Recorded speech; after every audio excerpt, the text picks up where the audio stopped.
14 વર્ષથી હું ગૌ માતા સાથે રહું છું 24 કલાક. અને જે અત્યારે જે પ્રશ્ન ચાલી રહ્યા છે ગૌ માતા માટેના, એમાં લગભગ જનરલ બધા દૂધની જ વાત કરતા હોય, દૂધ ઘીની વાત કરતા હોય, ખેતીની વાત કરતા હોય છે, બચાવ માટે, ગૌ માતા માટે. ના તો યુગોથી ગૌ માતા છે, આપણે કાંઈ નવું લઈને નથી કરતા. ભગવાન શિવની પહેલા ત્યારે એનું વાહન નંદી મહારાજ હશે ને, ભગવાન શિવને આપણે શરૂઆત ગણીએ છીએ તો ત્યારે એને પાસ કર્યા હતા ગૌ માતાના પુત્રને, એટલે કે નંદી મહારાજને. એટલે ત્યારથી પૂજાતા આવે છે ગૌ માતા. એટલે હવે આપણે જે વાત છે બચાવવાની અને ગૌ માતાની રક્ષા કરવાની, સાચવવાની, એમાં મેઇન મુદ્દો જો આપણી પાસે એનો જે ઉપયોગ કરવો છે ગૌ માતાનો, એ ગોમૂત્ર અને ગોબરનો છે. મોંઘામાં મોંઘી પૃથ્વી ઉપર કોઈ વસ્તુ હોય અત્યારની ટુડે આજની તારીખમાં તો ગૌમૂત્ર છે. એનું કારણ કહું કે ગૌમૂત્ર લેવું હોય તો સવારમાં 4 વાગે 5 વાગે ઉઠવું પડે અને એને જ આપણે જે એની સેવા કરતો હોય, રાઈટ. અત્યારે 2000 ગૌ માતા હોય, આપણે ડોલ લઈને જઈએ અને 1 લાખ રૂપિયા લઈને જઈએ, કોઈને કહીએ કે ભાઈ જા તું એક ડોલ ભરીએ ગૌમૂત્રની, એક ટીપું ગૌમૂત્ર ના આપે. જે એની જોડે રહેતો હોય, જે એને સાચવતો હોય, એને ખવડાવતો હોય, એને ગૌમૂત્ર મળે. બાકી બધી વસ્તુ આપણે પૈસાથી મળે કે ના મળે. એટલે બધાના ઘરમાં અત્યારે આપણે બધાએ જો આગળની જે પરિસ્થિતિ નિર્માણ થવાની છે, જ્યારે વાયુના રોગ આવશે ત્યારે ગૌમૂત્રમાંથી જે બેક્ટેરિયા છે ને એ જ એને મારી શકશે એવી સ્થિતિ નિર્માણ થવાની એવું મને લાગી રહ્યું છે. એટલે બધાએ ગૌમૂત્ર ઘરમાં 5-5 લીટર 10-10 લીટર જીલેલું રાખવું જોઈએ.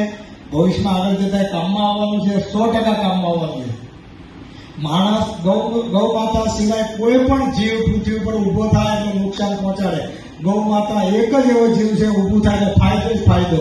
10 કિલો ગોબર આપે, 2-3 લીટર ગૌમૂત્ર આપે, કરોડો બેક્ટેરિયા થાય, કેટલા વીઘામાં એની ખેતી થાય. એટલે સૌથી ઉપયોગી અત્યારે કોઈ જીવ હોય તો ગૌ માતા છે. આપણે બધા ભેગા થયા છીએ, પ્રેમી છીએ, સેવક છીએ. ગૌ માતાનો કઈ પણ રીતે આપણે એની કઈ પણ રીતે સાથે છીએ. તો એને પ્રોત્સાહન આપવા માટે ક્યાંય પણ જઈએ તો ગૌમૂત્રની અને ગોબરની જ વાત કરવી જોઈએ, દૂધની વાત કરીએ છીએ. હવે જેમ સાહેબે કીધું 20-25 લીટરની કિંમતની વાત હોય ને આપણે 100 રૂપિયાની વાત કરીએ, ક્યાં ગળે ઉતરે. અને સારું વસ્તુ માટે તો કોઈને રસ જ નથી. એટલે જ્યાં પણ જઈએ ત્યાં ગૌમૂત્રની અને ગોબરની જ વાત કરવી જોઈએ, કારણ કે એ જ મોંઘી વસ્તુ છે.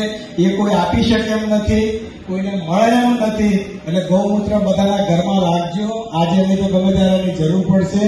અને ગૌમૂત્રનો પ્રચાર કરો. જે ભાઈએ કીધું કે દુબઈમાં હકીકત આ વાત છે. દુબઈમાં કારણ કે ખારેક થાય છે, ત્યાં સૌથી વધારે ખજૂર થાય છે એરિયામાં. ત્યાં પોષણ મળતું નથી, પાણી સુસાઈ જાય છે, એટલે અહીંથી ગોબરને એક્સપોર્ટ કરે છે. એ હકીકત વાત છે. અને આની વેલ્યુ વધી જ રહી છે, એટલી બધી વધી રહી છે જે લોકો સમજે છે. એટલે આપણે ભેગા અને 5000 વર્ષથી ભગવાનનો જન્મ થયો ત્યારથી આપણે બધા ભગવાનની વાતો સાંભળીએ છીએ, એની કથાઓ કરીએ છીએ. તો ગૌ માતાનો તો વિષય હમણાં 10-15 વર્ષથી ઉપડ્યો છે, તો આપણે થોડી મહેનત કરવી પડશે.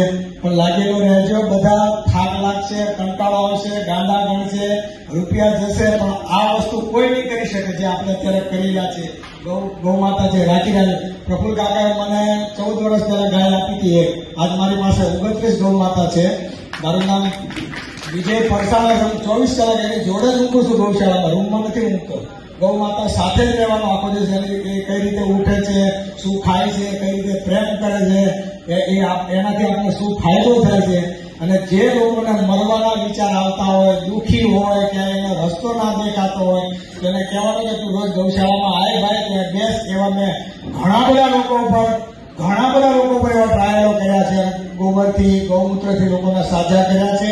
એટલે દૂધની વાત કરવી કરતા, ઘીની વાત કરવી કરતા, ગોબરની અને ગૌમૂત્રની વાત કરીએ, ગૌ આધારિત ખેતીની વાત કરીએ. એવું આપણે બધા એક અભિયાન ચલાવીએ તો એમાં વધારે આપણે અનુકૂળ રહેશે અને ગૌ માતાના લોકો સાચો છે.